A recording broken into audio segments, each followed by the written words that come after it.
الصلاة والسلام عليك يا رسول الله. الصلاة والسلام عليك يا حبيب الله. الصلاة والسلام عليك يا حبيب الله. الصلاة والسلام عليك يا نبي الله. الصلاة والسلام عليك يا نبي الله. صلى الله تعالى عليك وسلم. صلى الله تعالى عليه وسلم. سورہ آل عمران کی 121 آیت بیان ہوئی. 122 آیت سے آج گفتگو ہے.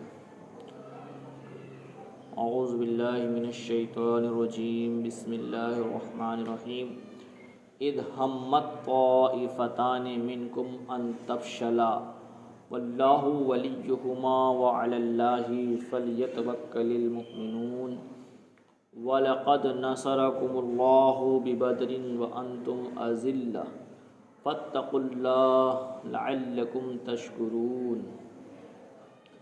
إِذْ تَقُولُ لِلْمُؤْمِنِينَ أَلَنْ يَكْفِيَكُمْ أَنْ يُمِدَّكُمْ رَبُّكُمْ بِثَلَاثَةِ آلَافٍ مِنَ الْمَلَائِكَةِ مُنْزَلِينَ بَلَىٰ إِن تَصْبِرُوا وَتَتَّقُوا وَيَأْتُوكُم مِّن فَوْرِهِمْ هَٰذَا يُمْدِدْكُمْ رَبُّكُم بِخَمْسَةِ آلَافٍ مِّنَ الْمَلَائِكَةِ مُصَوِّمِينَ وَمَا جَعَلَهُ اللَّهُ إِلَّا بُشْرَىٰ لَكُمْ وَلِتَطْمَئِنَّ قُلُوبُكُم بِهِ وَمَا النَّصْرُ إِلَّا مِنْ عِندِ اللَّهِ الْعَزِيزِ الْحَكِيمِ.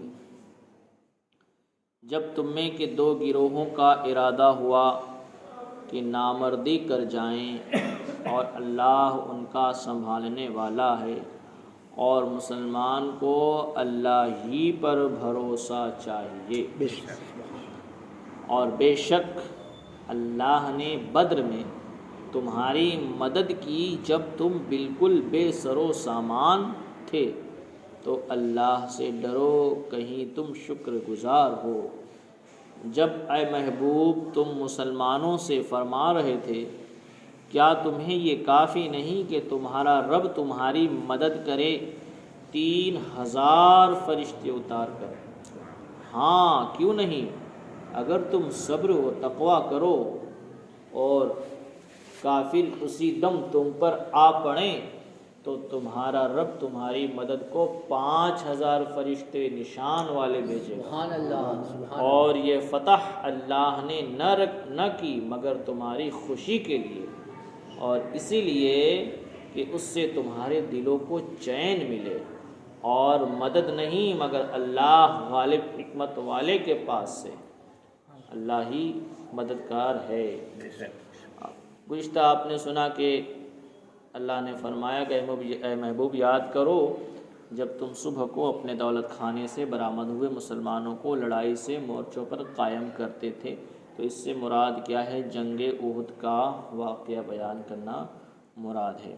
اب جب جنگ ہوئی تھی تو آپ نے سنا کہ 1000 مسلمانوں میں سے 300 منافق تھے، اور ان کا یہی ارادہ تھا کہ جب کافر لڑنے کے لیے آئیں تو ہم یہاں سے بھاگ جائیں اور ہمیں دیکھ کر بہت سارے مسلمان بھی بھاگ جائیں. تو اللہ نے اس کا ذکر کیا ہے کہ جب تم میں کے دو گروہوں کا ارادہ ہوا کہ نامردی کر جائیں یعنی جنگ سے پھر جائیں، دو گروہوں کا، دو جماعتوں کا یہ ارادہ ہوا کہ وہ نامردی کر جائیں، بھاگ جائیں وہاں سے، لیکن واللہ ولیہما، اور اللہ ان کا سنبھالنے والا ہے. وہ چاہتے تھے تو نکل جائے، بھاگ جائیں جنگ سے، لیکن اللہ نے انہیں سنبھال لیا. اور مسلمانوں کو تو اللہ ہی پر بھروسہ چاہیے. اب یہ دو گروہ کون تھے؟ مفسرین کہتے ہیں کہ یہ دونوں گروہ انصار میں سے تھے. ایک بنی سلمہ خزرج میں سے اور ایک بنی حارثہ اوس میں سے. یہ دونوں لشکر کے بازو تھے، لشکر کے کنارے والے حصے تھے دونوں. جب عبداللہ ابن ابی ابن سلول منافق بھاگا تو انہوں نے بھی واپس جانے کا قصد کیا. ان دو گروہ جو اس طرف اور اس طرف دائیں بائیں تھے، کنارے پر تھے، تو انہوں نے بھی جانے کا ارادہ کیا کہ یہ کیوں بھاگ رہے ہیں، کچھ تو وجہ ہوگی. 300 بھاگ رہے ہیں تو سوچا کہ ان کے ساتھ یہ بھی بھاگ جائیں. جانے کا بھی قصد ہی کیا تھا لیکن اللہ تعالیٰ نے کرم کیا اور انہیں اس سے محفوظ رکھا. منافق نکل گئے لیکن جو پکے مومن تھے وہ رہ گئے. ارادہ تھا لیکن اللہ نے ان کو مضبوط رکھا اور وہ حضور کے ساتھ ثابت رہے. حضور کے ساتھ منافق تو چلے گئے. یہاں اس نعمت اور احسان کا ذکر فرمایا ہے اللہ تبارک و تعالیٰ نے. تم تو بھاگنا چاہتے تھے لیکن اللہ نے تمہیں سنبھال لیا. تم بھاگنا چاہتے تھے اللہ نے تمہیں سنبھال لیا کہ جب تم میں کے 2 گروہوں کا ارادہ ہوا کہ نامردی کر جائیں اور اللہ ان کا سنبھالنے والا ہے اور مسلمانوں کو اللہ ہی پر بھروسہ چاہیے. اور بے شک اللہ نے بدر میں تمہاری مدد کی جب تم بالکل بے سر و سامان تھے. یعنی تمہاری تعداد بھی کم تھی, تمہارے پاس ہتھیاروں اور سواروں کی بھی کمی تھی. ہتھیار بھی نہیں تھے, سواریاں بھی نہیں تھیں, تعداد کے اعتبار سے بھی کم تھے. تو اللہ نے اس بے سر و سامانی کے عالم میں بدر کے میدان میں مسلمانوں تمہاری اللہ نے مدد کی ہے. تو کیا کرنا ہے؟ فاتقوا اللہ لعلکم تشکرون. اللہ کی نعمت جو تمہیں ملی تھی تو اس کے سبب اللہ سے ڈرو, کہیں تم شکر گزار ہو جاؤ کہ مولا تیرا لاکھ لاکھ شکر ہے کہ تو نے ہمیں ذلیل ہونے سے بچا لیا, تیرے محبوب کی دعا کو تو نے قبول کیا اور ہم 313 ہونے کے باوجود بھی ہزاروں پر غالب آ گئے. تو اللہ سے ڈرو اور تاکہ تم شکر گزار ہو جاؤ. تو بدر میں اللہ تبارک و تعالیٰ نے فرشتوں کے ذریعے سے مدد بھیجی تھی. اذ تقول للمؤمنین الن یکفیکم ان یمدکم ربکم بثلاثۃ آلاف من الملائکۃ منزلین. جب اے محبوب تم مسلمانوں سے فرما رہے تھے کیا تمہیں یہ کافی نہیں کہ تمہارا رب تمہاری مدد کرے 3000 فرشتے اتار کر. اے محبوب تم اپنے غلاموں سے کہہ رہے تھے کہ اللہ پہ بھروسہ رکھو, کیا تمہیں اتنا کافی نہیں کہ اللہ فرشتوں کے ذریعے سے 3000 فرشتوں کے ذریعے سے تمہاری مدد کرنے والا ہے. تو اب تمہیں ڈرنے کی کیا ضرورت ہے, بھاگنے کی کیا ضرورت ہے.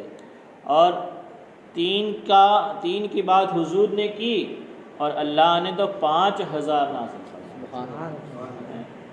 بلا ان تصبروا وتتقوا, حضور نے فرمایا کہ صبر کرو, اللہ سے ڈرو. ابھی تو 3000 کی بات ہو رہی ہے, فرمایا کہ اگر تم صبر اور تقوی کرو اور اسی صبر کے عالم میں تم ہو کہ کافر تم پر ٹوٹنے والا ہو, کافر اسی دم تم پر آ پڑے, تو جیسے ہی کافر تمہیں ختم کرنے کی کوشش کرے گا وَيَأْتُوكُم مِّن فَوْرِهِمْ هَٰذَا يُمْدِدْكُمْ رَبُّكُم بِخَمْسَةٍ آلَافٍ مِّنَ الْمَلَائِكَةِ مُصَوِّمِينَ. تو اللہ تبارک و تعالیٰ ایسے موقع پر جس وقت تمہاری جان ختم ہونے والی ہوگی, ایسے موقع پر تمہاری مدد کو 5000 فرشتے نشان والے بھیج دے گا. ان کے ہاتھ میں نشان بھی ہوگا, جھنڈے بھی ہوں گے. چنانچہ صحابہ کہتے ہیں کہ کافر کٹ کٹ کے گر رہے تھے, ہمیں پتہ ہی نہیں چلا کون مار رہا ہے ان کو, کون کٹ مار رہا ہے, کٹ کٹ کے گر رہے ہیں. تو ہمیں پتہ چلا کہ حضور نے فرمایا تھا فرشتوں کے ذریعے سے مدد آئی ہے تمہاری. تو فرمایا کہ جب تم بالکل نرگے میں ہو جاؤ گے اللہ تبارک و تعالیٰ تمہاری مدد کو فرشتے اتار دے گا. چنانچہ مومنین نے روز بدر صبر اور تقوی سے کام لیا تو اللہ تعالیٰ نے حسب وعدہ 5000 فرشتوں کی مدد بھیجی اور مسلمانوں کی فتح ہوئی اور کافروں کو شکست ہوئی, ہار گئے. وما جعلہ اللہ الا بشرا لکم ولتطمئن قلوبکم بہ. اور یہ اللہ نے کیوں کیا؟ اللہ فرماتا ہے اور یہ فتح اللہ نے نہ کی مگر تمہاری خوشی کے لیے.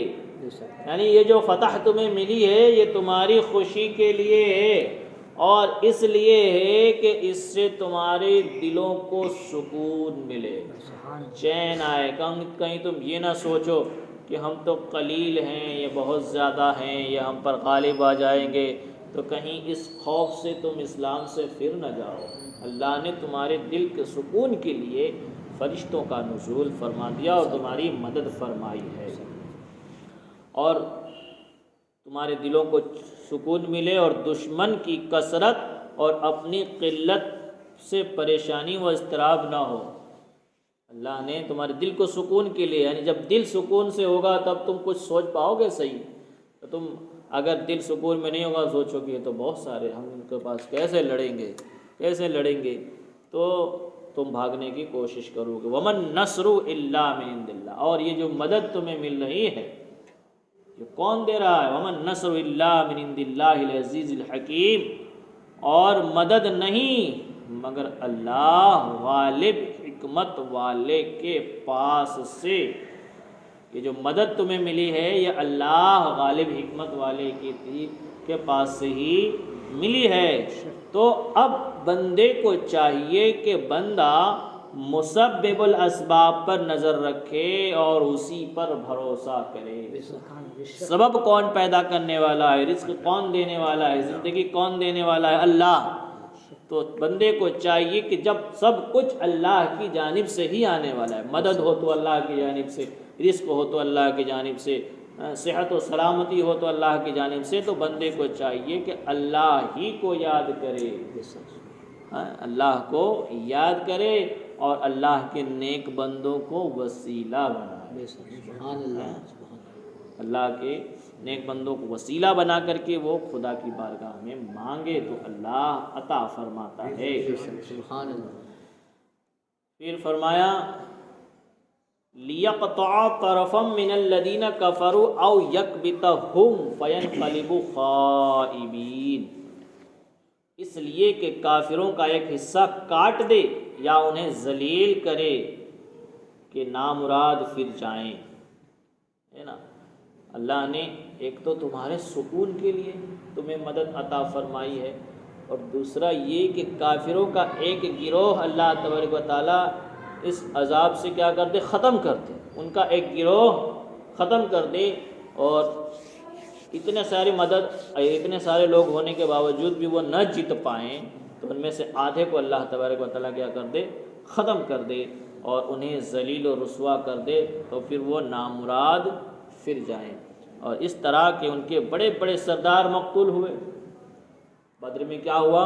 ان کے بڑے بڑے سردار قتل کیے گئے اور بہت سے تو گرفتار کیے گئے۔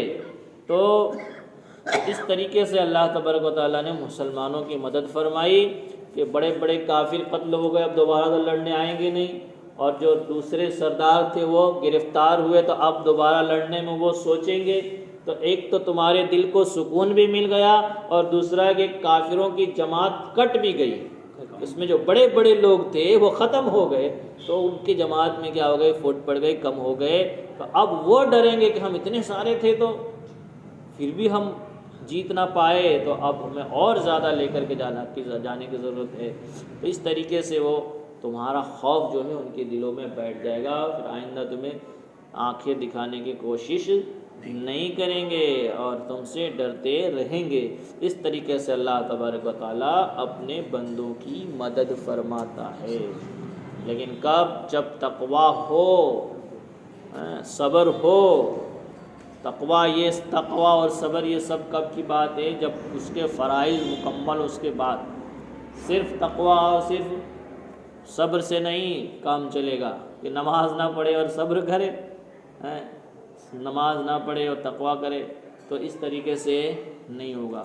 جو فرائض ہیں ان فرائض کو ادا کرے، اس کے بعد صبر کرے اور تقویٰ۔ اسی لیے قرآن میں فرمایا کہ استعینوا بالصبر والصلاۃ، نماز سے بھی مدد طلب کرو اور صبر سے بھی مدد طلب کرو۔ نماز پڑھو گے تو تمہیں تکلیف ہوگی، تمہارا جسم کہے گا کہ بہت سستی آ رہی، نہ پڑھ، لیکن جب تم جسم کو مضبوط کر کے کھڑے ہو جاؤ خدا کی بارگاہ میں تو تمہیں صبر کی دولت مل جائے گی نماز کی وجہ سے۔ جب تم پڑھنا شروع کر دو گے تو اس میں وہ لذت تمہیں ملے گی کہ اب اسے چھوڑنے کا دل نہیں کرے گا۔ تو تکلیف کے اوپر صبر کر لینا اسی میں اللہ تبارک و تعالیٰ بندے کے مرتبے کو بڑھا دیتا ہے۔ تو ہمیں صحابہ کے اس طور اور طریقے کو سمجھنا ہے کہ انہیں یہ فرشتوں کی مدد کیسے ملی، کہ جب انہوں نے سب کچھ اپنا اسلام کے نام پر، حضور کے نام پر قربان کرنے کی ٹھان لی، تب اللہ تبارک و تعالیٰ نے انہیں رسوا نہ ہونے دیا، بلکہ کمی کے باوجود ان کی مدد فرمائی اور فرشتوں کے ذریعے سے مدد فرمائی۔ تو اللہ تبارک و تعالیٰ کی بارگاہ سے جب سچی لو ہوتی ہے اور سچا لگاؤ ہوتا ہے تو اللہ تبارک و تعالیٰ اپنے بندے کو رسوا نہیں ہونے دیتا، ذلیل نہیں ہونے دیتا، کیونکہ ذلت اور رسوائی اور عزت سب اللہ کے دست قدرت میں ہے۔